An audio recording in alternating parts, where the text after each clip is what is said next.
જય જિનેન્દ્ર. આપણે મંગલાચરણ કરી અને સમયસારનો સ્વાધ્યાય શરૂ કરીએ છીએ.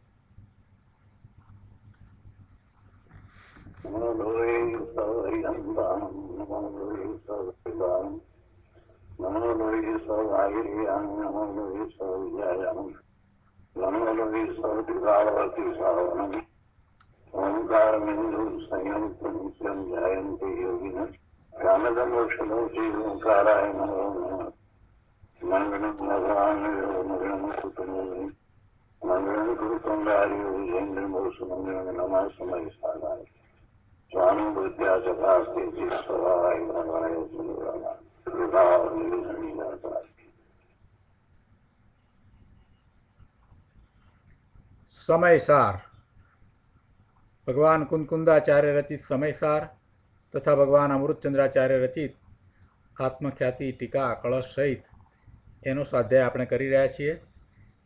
એમાં નિર્જરા અધિકાર ચાલે છે અને નિર્જરા અધિકારની ગાથા 193મી આપણે કરી રહ્યા છીએ. ગાથા 193ના ટીકા, ભાવાર્થ અને ટીકા ઉપરના પ્રવચનના કેટલાક અંશો આપણે કર્યા છે. હવે ભાવાર્થ ઉપરના ગુરુદેવના પ્રવચનના કેટલાક અંશ આપણે આજે લઈશું. પ્રવચન રત્નાકર ભાગ 7મો, પાના નંબર 14. આ અંશ લેતા પહેલાં આપણે સહેજ પુનરાવર્તન કરીએ તો મૂળ ગાથામાં એ વાત આવી કે ભોગ ઉપભોગ છે એ સમ્યક દ્રષ્ટિ જ્ઞાનીને નિર્જરાનું કારણ થાય છે, એટલે કે દ્રવ્ય નિર્જરાનું કારણ થાય છે. કેમ કે જ્ઞાની સમ્યક દ્રષ્ટિ એવા ઉદયો સાથે, એવા સંયોગો સાથે જોડાતો નથી, એને રાગ દ્વેષ મોહ થતા નથી, માત્ર જ્ઞાતા દ્રષ્ટા ભાવે રહે છે. એટલે નવા કર્મનો બંધ થતો નથી અને એમ થતાં એ પોતે પોતાના સ્વરૂપમાં રહ્યો છે ત્યારે, સંવરની દશામાં છે ત્યારે જે કર્મ ઉદયમાં આવ્યું છે એની નિર્જરા થઈ જાય છે અને નવું કર્મ બંધાતું નથી. આનો ઘણો વિસ્તાર થયો છે. પ્રયોજનભૂત વાત આપણે ઘણી સમજ્યા છીએ અને વિશેષ વાતો પણ આપણે સમજી રહ્યા છીએ.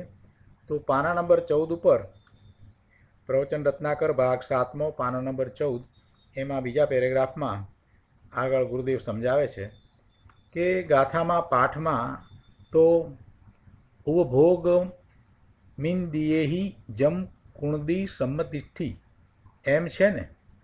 મતલબ કે સમ્યક દ્રષ્ટિ દ્રવ્યેન્દ્રિયો વડે ચેતન અચેતન દ્રવ્યોનો ઉપભોગ કરે છે એમ કહ્યું છે ને. પરંતુ ભાઈ, પરનો કરતા તો આત્મા છે જ નહીં. દ્રવ્યેન્દ્રિયોને ચલાવી શકે એવી કોઈ શક્તિ આત્મામાં નથી. એટલે કે દ્રવ્યેન્દ્રિયો વડે એ ભોગ ઉપભોગ ચેતન અને અચેતન દ્રવ્યોનો કરે છે તો એમાં ખરેખર એમ નથી. કેમ કે દ્રવ્યેન્દ્રિયો છે એ જળ છે, એ શરીર રૂપે છે. એ ઇન્દ્રિયો ઉપર ચેતન એવા ભગવાન આત્માનો કોઈ કાબુ, કંટ્રોલ કંઈ નથી. દ્રવ્યેન્દ્રિયો ઉદ્ગળ છે, એનું કાર્ય એ કરે છે અને જીવને એ વખતે જે ભાવ છે તે ભાવ છે. એટલે કંઈ જીવ ભાવ કરે એટલે દ્રવ્યેન્દ્રિયોએ કાર્ય કરવું જ પડે એમ પણ નથી. જીવ ઈચ્છે એ જ પ્રમાણે દ્રવ્યેન્દ્રિયો કંઈ કાર્ય કરે છે એમ નથી. કેમ કે દ્રવ્ય જુદું છે, પેલું પૂતગળ છે ને આ ચેતન છે. એટલે ચેતનને જે ભાવ થાય છે એ ચેતનનું કાર્ય છે અને દ્રવ્યેન્દ્રિયનું કાર્ય જે જળ છે એ એનું કાર્ય છે. એનો કરતા જળ દ્રવ્યેન્દ્રિયો પોતે છે, એ પૂતગળ એનો કરતા છે. અને અહીંયા ભગવાન આત્મા પોતે પોતાના વિભાવ ભાવ રૂપે એ વિભાવ ભાવનો કરતા થાય છે. એટલે બંને વસ્તુ જુદી છે. એટલે એ વાત અહીંયા સમજાવી છે કે ભાઈ પરનો કરતા તો આત્મા છે જ નહીં. દ્રવ્યેન્દ્રિયોને ચલાવી શકે એવી કોઈ શક્તિ આત્મામાં નથી. ઇન્દ્રિયોનું પરિણમન એ તો જળ પરમાણુઓનું પરિણમન છે અને એ કાંઈ આત્માની ક્રિયા નથી. આત્મા તો જ્ઞાન કરે, ખરેખર તો બીજું કાંઈ કરતો નથી. અને આત્મા એવી ઇન્દ્રિયોની ક્રિયા કરી શકે છે એમ પણ નથી. પરંતુ અજ્ઞાની તે જળની ક્રિયા પોતાને લઈને થાય છે એમ માને છે, જ્યારે જ્ઞાની એ જળની ક્રિયા જળને લઈને થાય છે એમ માને છે. આ રીતે દ્રષ્ટિનો ફેર છે. જ્ઞાની તો દ્રવ્યેન્દ્રિયના ક્રિયાના કાળે દ્રવ્યેન્દ્રિયો જે પરિણમન કરે છે, જે ક્રિયા એમાં થાય છે, એ સમયે તેના નિમિત્ત માત્રપણે તેને જે વિકલ્પ રાગ થયો તેનું કર્તાપણું અને સ્વામિત્વ પણ સ્વીકારતો નથી. દ્રવ્યેન્દ્રિય પોતાથી જુદી છે, એના કાર્યો પણ પોતાથી જુદા છે અને એના નિમિત્તપણે જે પોતાને વિકલ્પ રાગ થયો એ રાગનો પણ પોતે કર્તા થતો નથી, એનો પણ એ સ્વામી થતો નથી. આવી જ્ઞાનીની વાત છે. એટલે પેલી પૂતગળરૂપ દ્રવ્યેન્દ્રિયોના કાર્યોનો તો કરતા નથી, પણ એનું કાર્ય સ્વતંત્ર રીતે થાય છે એવી સ્પષ્ટ એની માન્યતા છે. પરમાં એને કંઈ કરવાપણું કે ભોગવવાપણું છે જ નહીં. પણ સાથે ને સાથે જ્યારે એ દ્રવ્યેન્દ્રિયોની ક્રિયા થઈ રહી છે ત્યારે એના નિમિત્તે પોતાને જે વિકલ્પ થયો કે રાગ થયો, તો એ રાગનો પણ એ પોતે કર્તા થતો નથી, સ્વામી થતો નથી. એનું સ્વામિત્વ પણ સ્વીકારતો નથી. કેમ કે રાગ એના સ્વરૂપમાં નથી. એ વાત જ્ઞાની બરાબર જાણે છે. રાગ એનો સ્વભાવ નથી, એ વાત જ્ઞાનીને બરાબર ખ્યાલમાં છે. દ્રષ્ટિ એની સ્વરૂપ તરફ થઈ છે, આત્માને અનુભવ્યો છે, એટલે પોતે આત્મા છે એ વાત એને કંઈ યાદ કરવી પડતી નથી. પોતે ભગવાન આત્મા એકમાત્ર જ્ઞાયક છે, બીજું કાંઈ નથી. આ વાત જ્ઞાનીએ કંઈ વારંવાર યાદ કરવી પડે છે એમ નથી. એટલે ગુરુદેવ અહીંયા કહે છે કે ભાઈ સૂક્ષ્મ માર્ગ છે, વિતરાગ માર્ગમાં સમજવા માટે બુદ્ધિને સૂક્ષ્મ એટલે તેજ કરવી જોઈએ. ભગવાન અજ્ઞાનપણે અનંતકાળ તે દુઃખમાં ગાળ્યો છે. કરુણા કરી અને ગુરુદેવ સમજાવે છે કે ભાઈ તે અજ્ઞાનપણે અનંતકાળ દુઃખમાં ગાળ્યો છે. હજારો સ્ત્રીઓનો સંગ છોડીને નગ્ન દિગંબર સાધુ થયો અને આકરા બ્રહ્મચર્ય આદિ વ્રત પાળ્યા, પણ તેથી શું? 6 ઢાળામાં આવે છે ને કે મુનિવ્રત ધાર અનંત બાર ગ્રીવક ઉપજાયો પૈ નિજ આત્મજ્ઞાન વિના સુખ લેશ ન પાયો. એવા શુભ ભાવ દ્વારા દેવલોકની ગતિ તો એને ઘણીવાર થઈ અને 9મી ગ્રેવિક સુધી દેવલોકમાં ગયો, પણ આત્મજ્ઞાન વિના, સમ્યક દર્શન વિના એને ભવનો અંત આવ્યો નહીં. એટલે કે રાગથી ભિન્ન આત્માના જ્ઞાન અને ભાન વિના ભાઈ તને આનંદના અંશનું પણ વેદન આવ્યું નહીં. સાચો આનંદ, સાચું સુખ એનું વેદન તને નથી આવ્યું. તેનો અર્થ એ થયો કે પંચ મહાવ્રતના પરિણામ તને લેશ પણ સુખ આપી શક્યા નહીં. ગુરુદેવ કહે છે કે ક્યાંથી આપે? જે સ્વયં રાગરૂપ છે, દુઃખરૂપ છે, તે સુખ ક્યાંથી આપે? 28 મૂળ ગુણ પાળવા તે રાગ છે, શુભ ભાવ છે, અને તે રાગ હોવાથી દુઃખરૂપ છે. જ્ઞાનીને એવો રાગ આવે છે, જ્ઞાનીને સમ્યક દ્રષ્ટિને એવો રાગ આવે છે. મુનિવ્રત ધારણ કરે છે અને મુનિવ્રતની સભાનતા પણ હોય એવો રાગ પણ એને આવે છે, એવો શુભ ભાવ પણ હોય છે, પણ તેને તે કર્તવ્ય રૂપ માનતા નથી. એના કરતા પોતે થતા નથી. પોતે તો પોતાના શુદ્ધ સ્વભાવ ભાવના જ કરતા છે. એ જ માત્ર પોતાનું કાર્ય છે એમ મુનિ માને છે. બહુ સરસ રીતે વાત સમજાવી છે ગુરુદેવે. શુભ ભાવ આવ્યા વિના રહે નહીં, અને છતાંય જ્ઞાની છે તે શુભ ભાવનો કરતા થતો નથી. આ વાતને આપણે સમજવાની છે, બરાબર મનોમંથન ચિંતન દ્વારા એને સમજવાની છે. માત્ર શબ્દોમાં સમજે નહીં ચાલે. આગળ પાના નંબર 15 ઉપર અહીંયા બીજા પેરેગ્રાફમાં કહે છે કે રાગ આવે છે તેને જ્ઞાની જ્ઞાનમાં જાણે જ છે, કર્તા થઈને કરે છે એમ નહીં. રાગ પોતે કરે છે, એનો કર્તા થાય છે, એનું સ્વામિત્વ છે, એમાં એને ઇષ્ટબુદ્ધિ છે, એવું કાંઈ નથી. પણ રાગ આવે છે, પૂર્વકર્મના ઉદય છે અને એને એવો રાગ આવે છે. પોતાના પુરુષાર્થમાં હજી નબળાઈ છે એટલે એવો રાગ આવે છે. મિથ્યાત્વ છે એટલે રાગ આવે છે એમ નથી, પણ પુરુષાર્થમાં હજી કમજોરી છે એટલે રાગ આવે છે. એ મિથ્યાત્વનો કે અજ્ઞાનનો રાગ નથી, એ પોતાના સ્વરૂપમાં સ્થિરતા ન થવારૂપ અસ્થિરતાનો રાગ છે. એટલે એવો અસ્થિરતાનો રાગ જ્ઞાનીને હોય એટલે રાગ આવે છે તેને જ્ઞાની જ્ઞાનમાં જાણે જ છે, એનો કર્તા થતો નથી.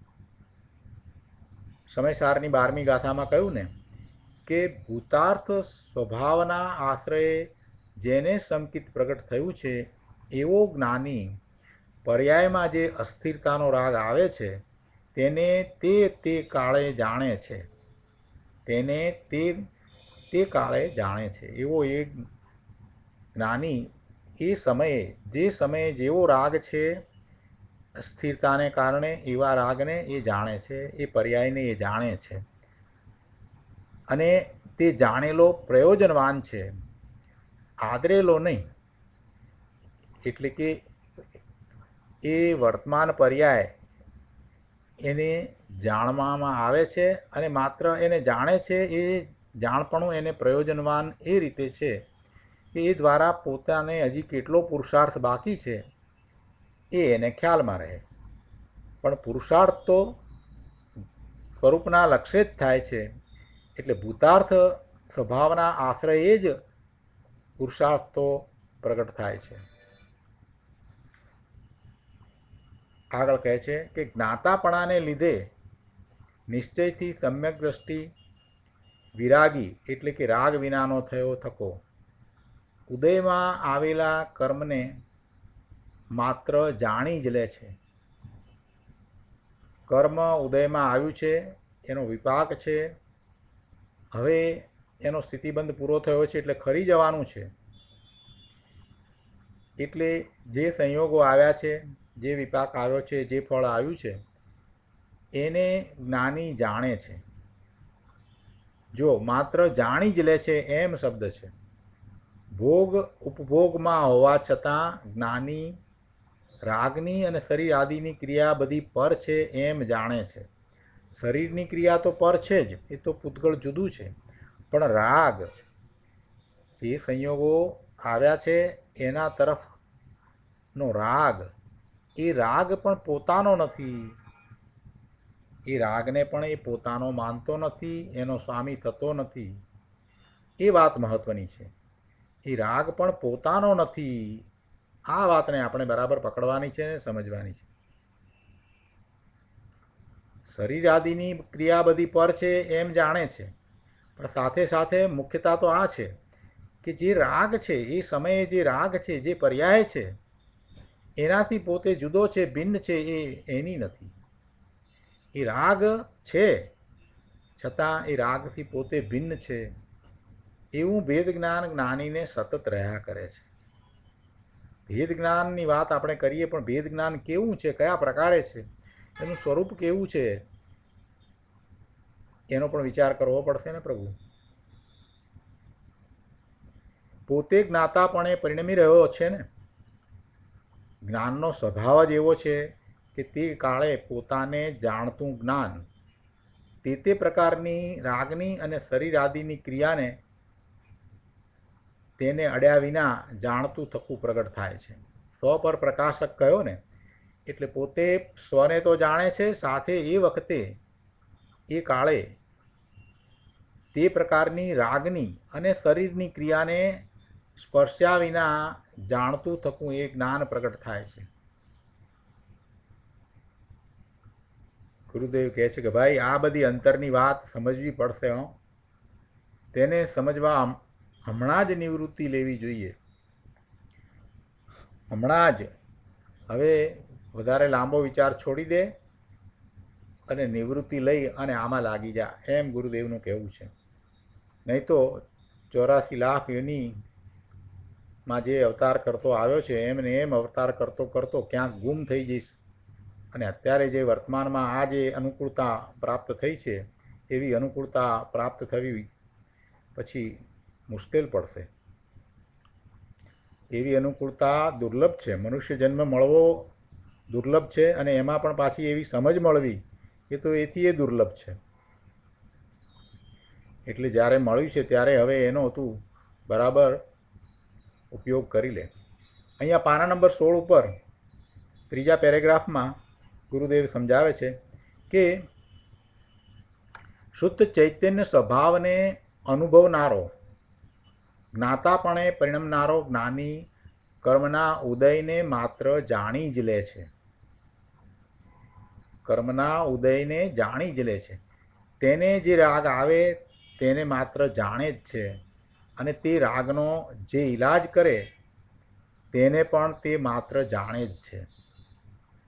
તે કાળે શરીર આદિની જે ક્રિયા થાય તેને પણ પોતે પોતાના જ્ઞાનમાં રહીને તેને સ્પર્શ્યા વિના, અર્થાત એમાં તન્મય થયા વિના, રાગ આદિની ક્રિયામાં તન્મય થયા વિના, એવા રાગ થયા છે તો એમાં પણ તન્મય થયા વિના માત્ર જાણે જ છે.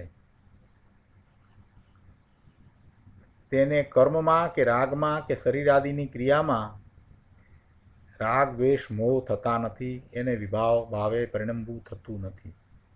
પોતે પોતાના સ્વરૂપમાં નિર્વિકલ્પ ધ્યાનમાં છે ત્યારે કર્મના ઉદયને કારણે જેવા સંયોગો સર્જાયા છે તેવા સંયોગો તરફ તો એનું લક્ષ્ય જતું જ નથી.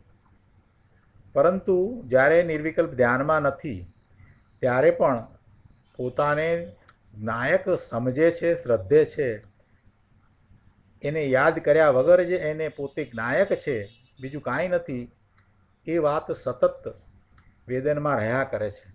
પોતે ભગવાન આત્મા નાયક છે એ સિવાય બીજું કાંઈ નથી, આ વાતનું વિસ્મરણ થતું જ નથી. એટલે રાગને, શરીરને, શરીરની ક્રિયાને, એ બધાને એ તન્મયતાપૂર્વક અનુભવે, એ તન્મયતાપૂર્વક એમાં બધામાં જોડાય એવું બનતું જ નથી. કર્મમાં, કર્મના ઉદયમાં, રાગમાં, શરીર આદિની ક્રિયામાં એને એવું જોડાવું થતું નથી. એટલે કે એ તરફ એને રાગ દ્વેષ મોહ થતા નથી. અંતરની પરિણતિ ખૂબ ગંભીર છે અને આ વાત પણ ગંભીર છે. અંતરની પરિણતિ એવી જ થઈ છે અને એવી પરિણતિની વાતને સમજવી, એને ગંભીરતાપૂર્વક લેવી. એ જ્યાં સુધી એવી દ્રષ્ટિ નહીં કેળવાય ત્યાં સુધી પોતાના સ્વરૂપનું મહાત્મા આવશે જ નહીં. અને સ્વરૂપનું મહાત્મા આવ્યા વિના એ સ્વરૂપમાં જશે કેવી રીતે? ગુરુદેવે તો ઘણી સ્પષ્ટતા કરી છે. આગળ પાના નંબર 17 ઉપર બીજા પેરેગ્રાફમાં કહે છે કે જ્ઞાનીને જે જડ કર્મ ઉદયમાં આવે છે તે નવો બંધ કર્યા વિના ખરી જાય છે. એટલે કે કર્મનો ઉદય આવ્યો, સંયોગો સર્જાયા, તો એના તરફ જ્ઞાની રાગ દ્વેષ મોહના ભાવે થતો નથી.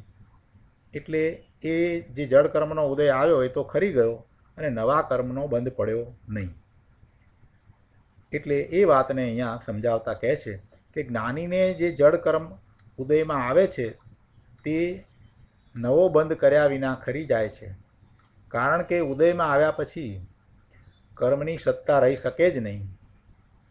કર્મ તો હવે ખરી જવાનું જ છે અને આ વખતે એ નવા કર્મ બાંધતો નથી, એટલે એને નિર્જરાજ થાય છે. આ રીતે તેને નવો બંધ થતો નથી અને ઉદયમાં આવેલું કર્મ નિર્જરી ગયું, તેથી તેને કેવળ નિજરાજ થઈ. આગળ કહે છે ધર્મીની દ્રષ્ટિનું જોર શુદ્ધ જ્ઞાયક ઉપર છે. ત્રિકાળ જ્ઞાયક જ્ઞાયક જ્ઞાયક એવો ભગવાન આત્મા એની ઉપર ગરમીની દ્રષ્ટિ રહી છે. એટલે ત્યાંથી જ એને બધું જોર પ્રાપ્ત થાય છે, બળ પ્રાપ્ત થાય છે. પોતે એકમાત્ર ચૈતન્ય સ્વભાવી ભગવાન આત્મા જ્ઞાયક છે. પોતાનું એવું સ્વરૂપ છે, પોતાનો એવો સ્વભાવ છે, પોતાનું એવું પરિણમન છે. એ વાતની દ્રઢતા અનુભવ સહિત થઈ છે. એટલે પોતે પોતાને એમ જ અનુભવે છે.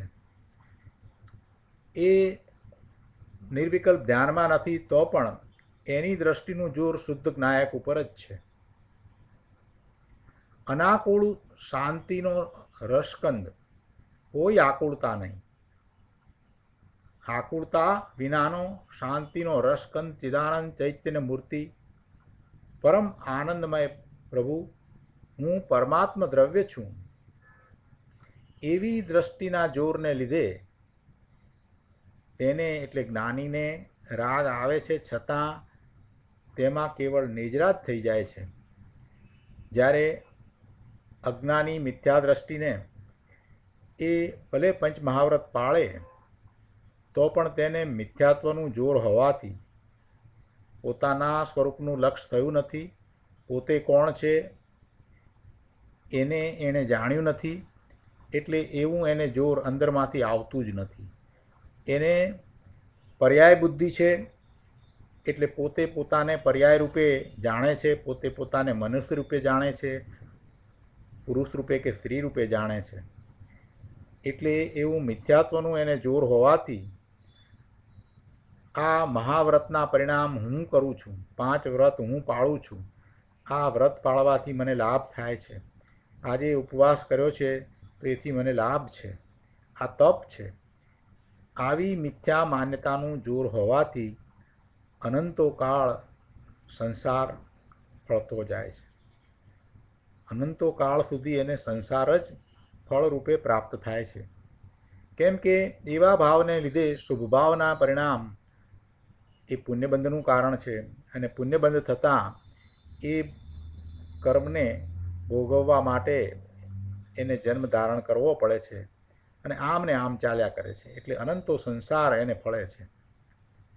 જ્ઞાનીને આત્માની રુચિનું જોર છે અને અજ્ઞાનીને રાગની રુચિનું જોર છે. બેમાં ફરક છે ને. તો પછી જ્ઞાનીને કેવળ નિજરા થાય છે અને અજ્ઞાનીને કેવળ બંધ થાય છે. બાકી કર્મના ઉદયો તો બંનેને આવે છે. કર્મના ઉદયો એક જ પ્રકારના બંનેને છે, પણ એમાં જ્ઞાની નિજરા કરે છે અને અજ્ઞાની નવા બંધ કરે છે. આ વાત આ ગાથામાં મુખ્યતાથી કહેવામાં આવી છે. તો એ રીતે આ ગાથા 193 અહીંયા પૂરી થાય છે. હવે આ દ્રવ્ય નિજરાનું સ્વરૂપ કયા પછીથી ભાવ નિજરાનું સ્વરૂપ કહે છે. ભાવ નિજરાનું સ્વરૂપ કુંકુંદાચાર્ય ભગવાન ગાથા 194માં કહે છે. તો આપણે ગાથા 194 લઈએ. દ્રવ્યે ઉપભુજ્યમાને નિયમા જાયતે સુખમ વા દુઃખમ વા તત સુખ દુઃખ ઉદીર્ણ વેદયતે અથ નિર્જરા યાતિ. ગુજરાતીમાં ગાથા લઈએ. વસ્તુ તણે ઉપભોગ નિશ્ચય સુખ વા દુઃખ થાય છે, એ ઉદિત સુખ દુઃખ ભોગવે પછી નિજરા થઈ જાય છે. 194 ગાથાના અર્થમાં અહીંયા કહે છે કે દ્રવ્યે ઉપભુજ્યમાને સુખમ વા દુઃખમ વા નિયમાત જાયતે, એટલે કે વસ્તુ ભોગવવામાં આવતા સુખ અથવા દુઃખ નિયમથી ઉત્પન્ન થાય છે. વસ્તુ ભોગવવામાં આવે ત્યારે નિયમથી સુખ અથવા દુઃખ ઉત્પન્ન થાય છે. ઉદીર્ણ તત સુખ દુઃખમ વેદયતે અથ નિર્જરા યાતિ. ઉદય થયેલા અર્થાત ઉત્પન્ન થયેલા તે સુખ દુઃખને વેદે છે, અનુભવે છે. પછી તે સુખ દુઃખ ભાવ નિર્જરી જાય છે. વસ્તુને ભોગવવામાં આવે ત્યારે સુખ અથવા દુઃખ ઉત્પન્ન થાય છે એવો નિયમ છે. અને ઉદય થયેલા અર્થાત ઉત્પન્ન થયેલા તે સુખ દુઃખને વેદે છે, અનુભવે છે, અને પછી એ નિર્જરી જાય છે, એટલે કે એની નિર્જરા થઈ જાય છે. એટલે કે જે ઉદયમાં આવ્યું છે એની તો નિર્જરા થાય જ છે, અને જે ઉદયમાં આવ્યું છે એની નિર્જરા થાય છે. અને જો એને વસ્તુને ભોગવવામાં આવે છે તો એ નિયમથી એને એ સુખ અથવા દુઃખ ઉત્પન્ન થાય છે. હવે આ વાતને વધારે સ્પષ્ટ કરતાં ટીકામાં અમૃતચંદ્રાચાર્ય ભગવાન કહે છે કે પરદ્રવ્ય ભોગવવામાં આવતા તેના નિમિત્તે સુખરૂપ અથવા દુઃખરૂપ જીવનો ભાવ નિયમથી જ ઉદય થાય છે.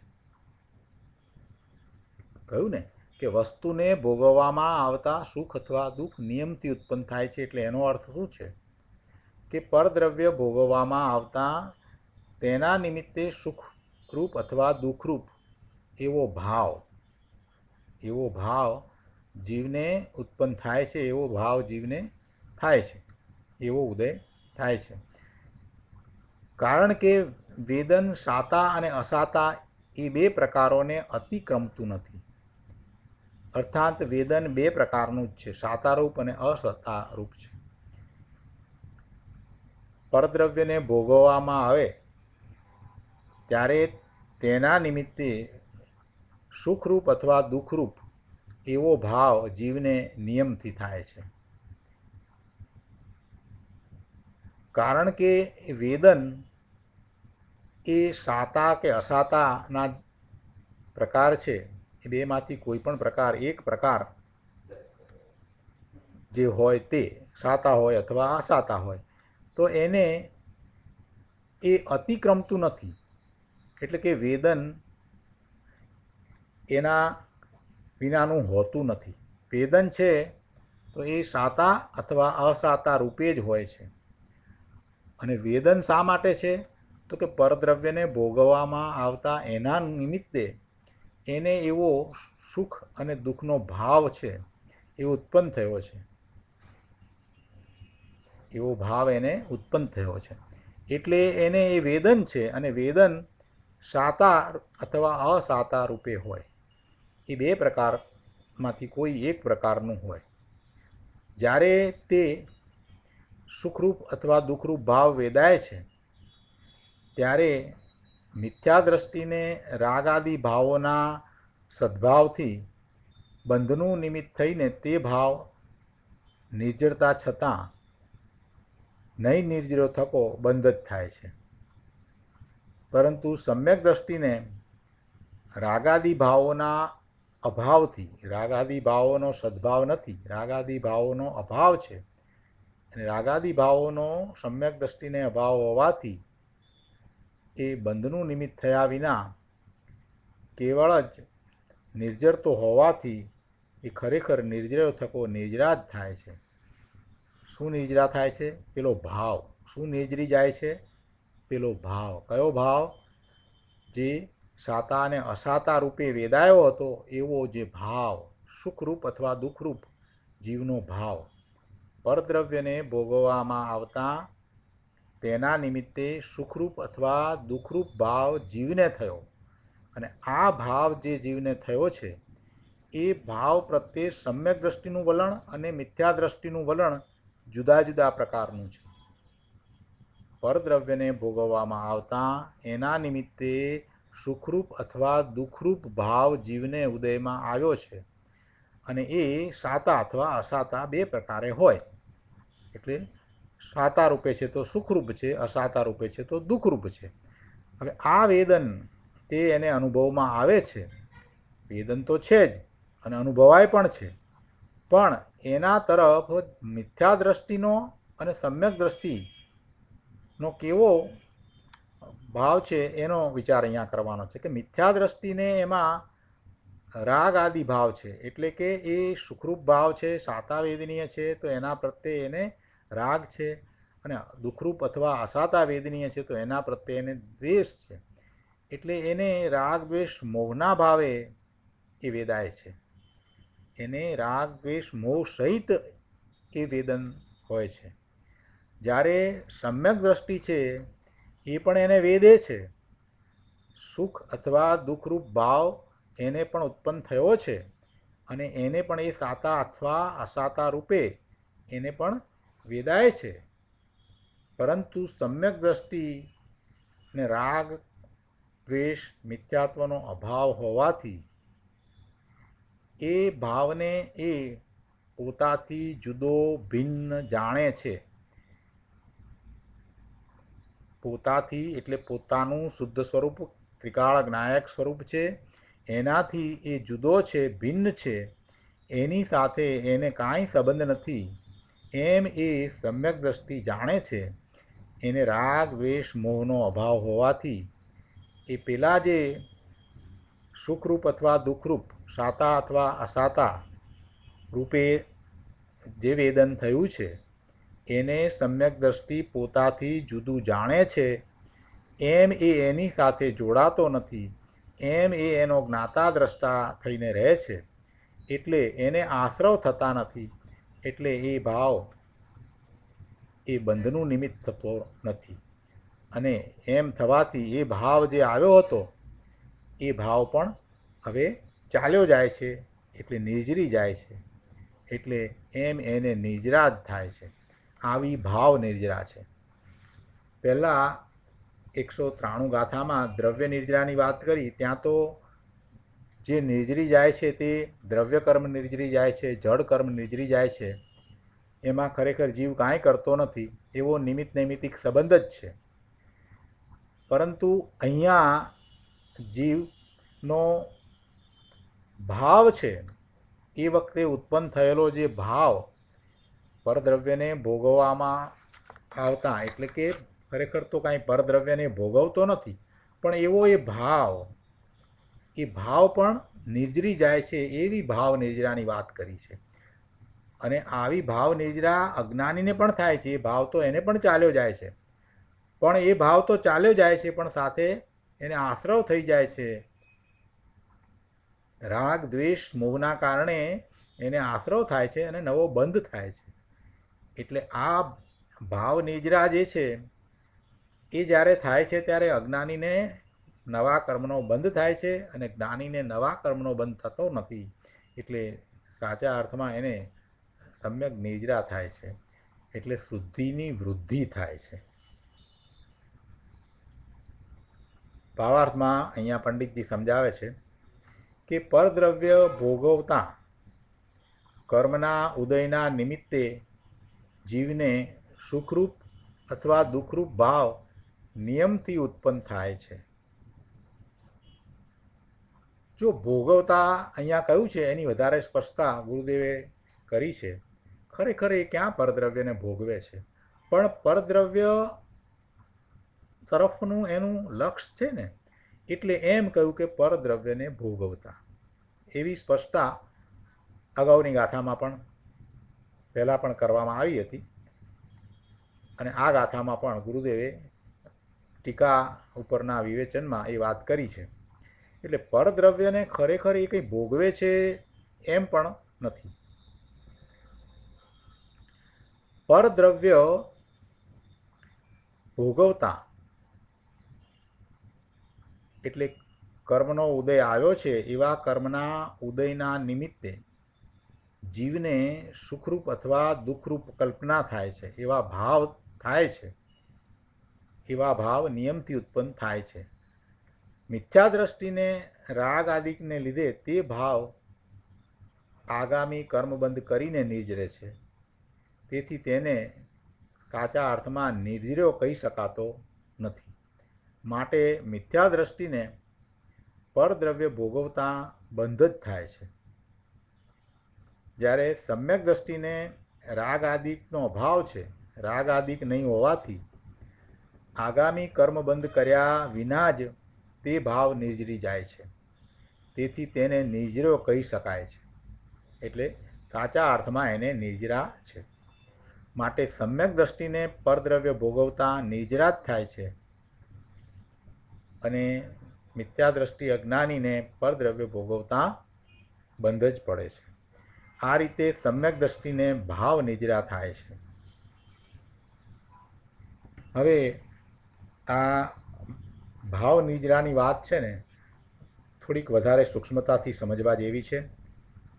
ગુરુદેવે પણ એમ જ કહ્યું છે, તો આપણે એ વાતને ગુરુદેવના પ્રવચનમાંથી સમજીએ. પ્રવચન રત્નાકર ભાગ 7મો, એના પાના નંબર 20 ઉપર ગાથા 194 ટીકા ઉપરનું પ્રવચન ગુરુદેવ સમજાવે છે. પરદ્રવ્ય ભોગવવામાં આવતા તેના નિમિત્તે સુખરૂપ અથવા દુઃખરૂપ જીવનો ભાવ નિયમથી જ ઉદય થાય છે, અર્થાત ઉત્પન્ન થાય છે. કારણ કે વેદન સાતા અને અસાતા એ બે પ્રકારોને અતિક્રમતું નથી.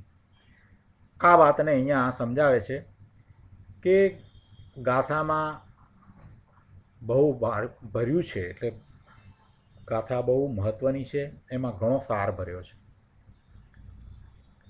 ગાથામાં બહુ ભર્યું છે. જ્યારે ગુરુદેવ આમ કહે ત્યારે સમજવું કે ગાથા ખૂબ મહત્ત્વની છે, એમાં ઘણી વાત સમજવા જેવી છે અને આપણે પણ એના ઉપર ફરી ફરી અને વાંચી અને વિચાર કરવો કે વસ્તુનું સ્વરૂપ કયા પ્રકારે છે, ગાથામાં શું કઈ અપેક્ષાથી વાત કરવામાં આવી છે. પરદ્રવ્ય ભોગવવામાં આવતા, જુઓ, પરદ્રવ્ય કાંઈ ભોગવી શકાય છે એમ નથી. પરદ્રવ્યને ભોગવી શકાય નહીં. જીવદ્રવ્ય એ બીજા જીવદ્રવ્યને કે અજીવ દ્રવ્યને ભોગવે એમ બનતું જ નથી. આ તો નિમિત્તનું કથન છે. આ શરીર એ જળ છે અને આ દાળ ભાત શાક એ પણ બધું જળ, એને અથવા તો સ્ત્રીનું શરીર કે એ પણ જળ છે, એને આત્મા ખરેખર ભોગવી શકતો નથી. કેમ કે આત્મા ચૈતન્ય સ્વરૂપ અરૂપી છે અને એ પેલા જળને તો અડતોય નથી, તો પછી ભોગવે ક્યાંથી? સમયસારની ગાથા 3માં એ વાત આવી કે દ્રવ્ય પોતાના અનંત ધર્મોના ચક્રને ચુંબે છે, પોતાના અનંત ધર્મોના ચક્રને ચુંબે છે, પણ પરદ્રવ્યને ચુંબતું નથી, સ્પર્શતું નથી. આ વાત ગાથા 3માં આવી. તો પછી અહીંયા એ પરદ્રવ્યને ભોગવે એવું કેવી રીતે બને? વસ્તુનું સ્વરૂપ જ એવું છે કે પરદ્રવ્યને ભોગવે નહીં, એ ચુંબતું જ નથી, તો ભોગવવાનો પ્રશ્ન જ ઉપસ્થિત થતો નથી.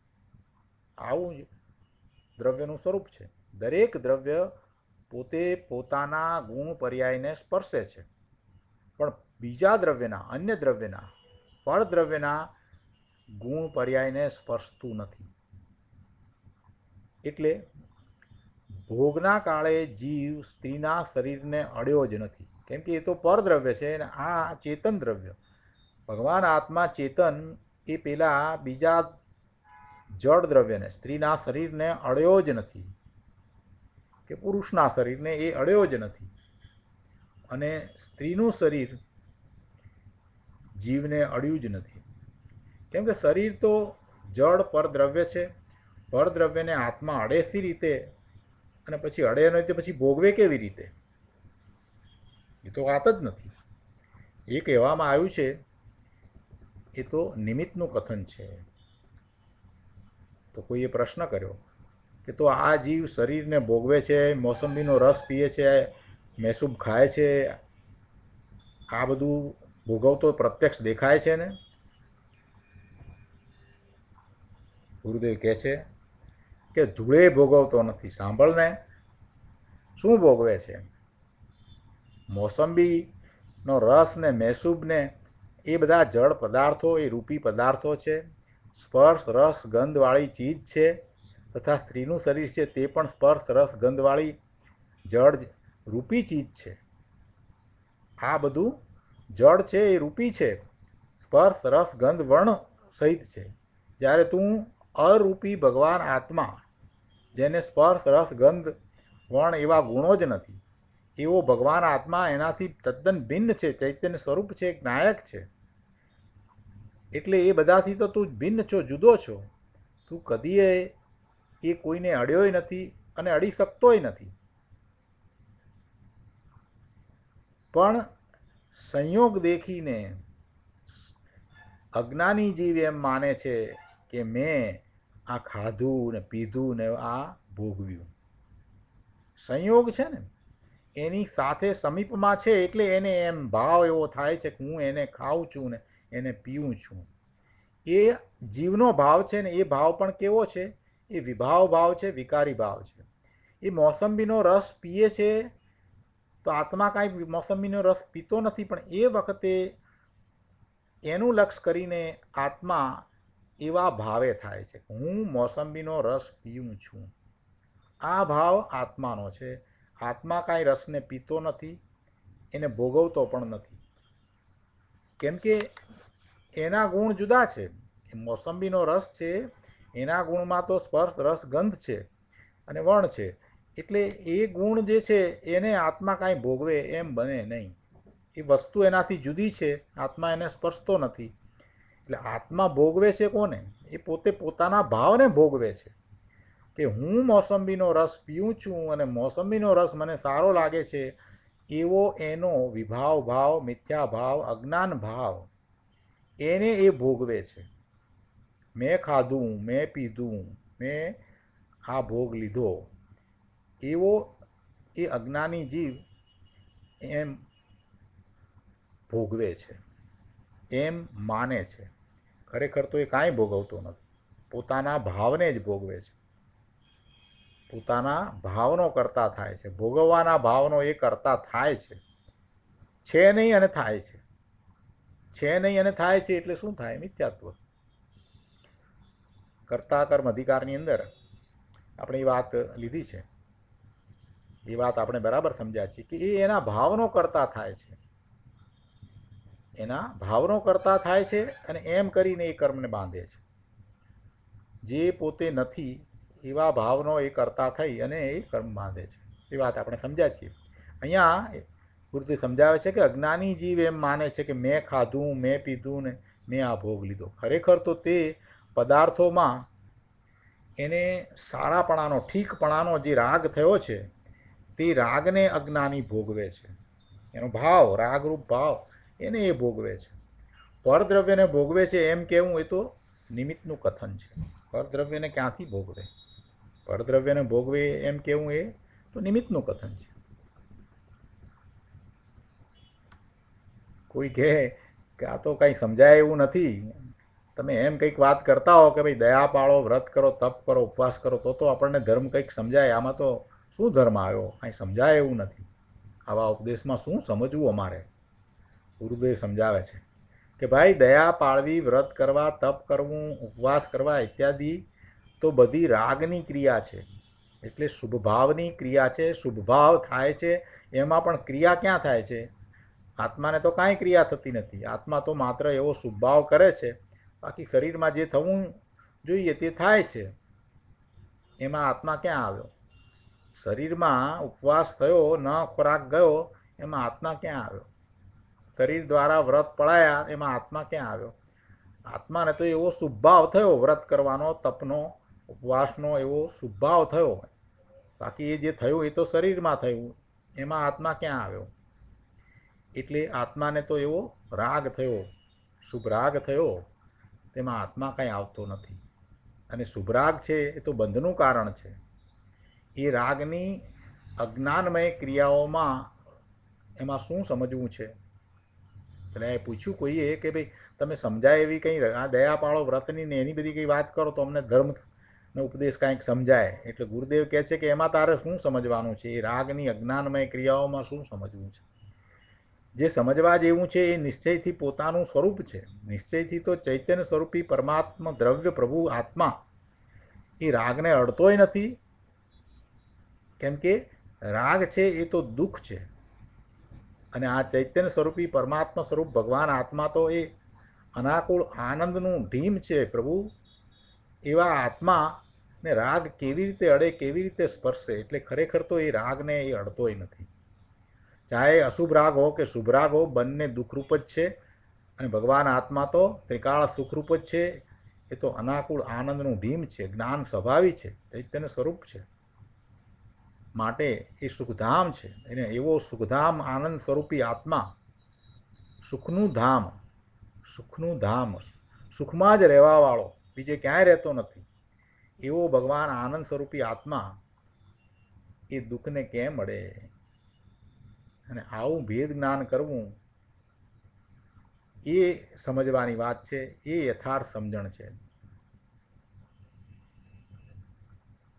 તો આજનો સ્વાધ્યાય આપણે અહીંયા સુધી રાખીએ છીએ. વધુ વિસ્તાર આપણે આવતા સ્વાધ્યાયમાં કરીશું. હું ધારું છું કે આખી ગાથા પૂરી થાય ત્યાર પછીથી પ્રશ્ન અથવા પ્રતિભાવ લઈએ તો વધારે સારું. પણ છતાં પણ આજે જે વાત આવી, મહત્ત્વની વાત આવી, 193 ગાથામાંથી પણ કેટલીક વાતો એવી આવી અને આ 194 ગાથામાં પણ એ વાત આવી. તો એ સંબંધી આપના પ્રતિભાવ અથવા પ્રશ્ન હોય તો આપણે વિચારીએ.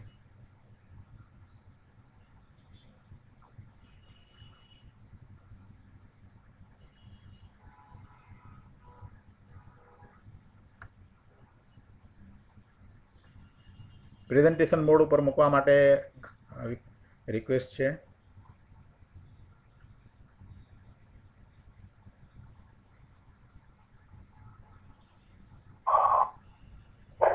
ઓકે, હવે પ્રેઝન્ટેશન મોડ બંધ થઈ ગયું.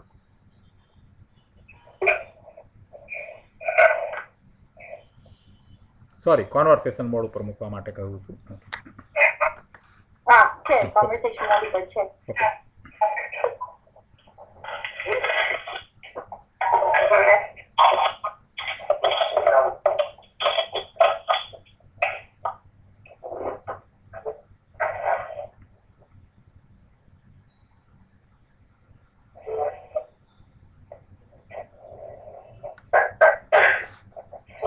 દ્રવ્ય નિર્જરા પછી ભાવ નિર્જરાની વાતને આપણે વધારે સૂક્ષ્મતાથી સમજીશું, પૂરો સમય આપીશું. એ જ સમજવાનું છે. એટલે આજે પ્રશ્ન અથવા પ્રતિભાવ ન હોય તો કંઈ વાંધો નહીં, આપણે આખી ગાથા પૂરી કરીએ તે પછીથી જરૂરથી આપના પ્રતિભાવ આપજો. આજે હવે આપણે સુખધામ બોલી અને સ્વાધ્યાય પૂરો કરીએ છીએ.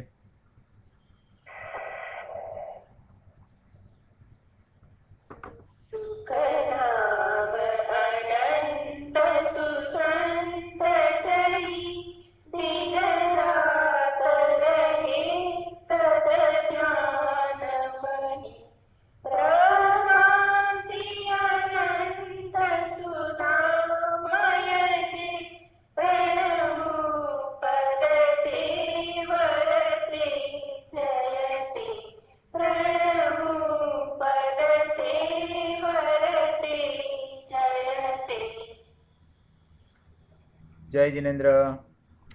જય જિનેન્દ્ર. જય જિનેન્દ્ર.